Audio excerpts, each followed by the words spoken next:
السلام عليكم ورحمة الله وبركاته. شلونكم أحبة المتابعين؟ إن شاء الله تكونون بخير يا رب.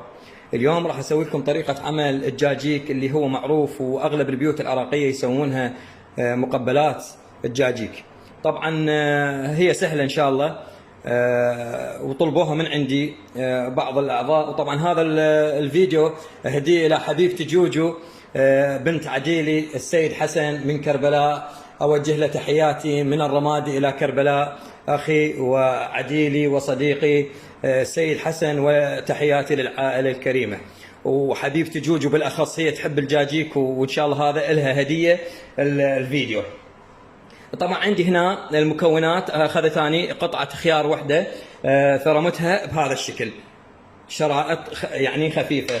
وعندي هنا هذا اللبن الناشف، هذا لبن ناشف، يعني ضروري بالدجاجيك يكون اللبن ناشف. هذا يبيعونه بالأسواق عند اللي يبيعون منتجات الألبان مال الأرياف. وإذا ما توفر ممكن تجيبون لبن ناشف، اكو موجود بالسوق يعني جدا ناشف. راح استخدم هنا هذا القدر من النعناع.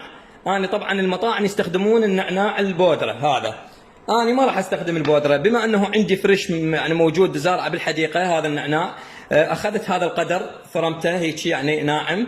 عندي هنا ملعقتين ملح شاي أو أقل حسب أنتم اختياركم للتذوق. عندي هنا هذا ثوم بودرة. أحب أخلي ويا الدجاجيك دائما ثوم بودرة، لأن الثوم الفريش يصير كلش قوي، يعني ما الرغبة بالبيت. فممكن تخلون هذا بقد هذا السن ثوم صغير تبرشونه وتخلونه ويا الوصفة. وعندي هنا نصف ملعقة لامندوزي ملح الليمون. هسه راح نخلط إن شاء الله المواد. هذا نرفعها،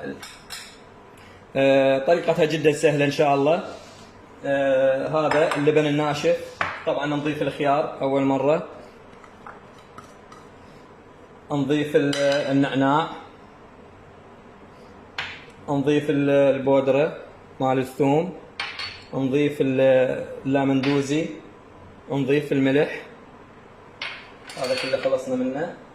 نجي نضيف اللبن الناشف. هذه هي الوصفة كلها، ما بها أي صعوبة، وصفة جدا سهلة وكلش طيبة ومرغوبة بالجميع الدول وبالعراق بكل الأماكن يعني. هسه راح حتى ما يطول عليكم الفيديو راح أخلطها وأرجع لكم راويكم نهاية الطبق. وهنا أحبتي رجعنا لكم بعد أن كمل الطبق مالتنا، خلطناه، وهذا هو شكله النهائي، وإن شاء الله ينال إعجابكم.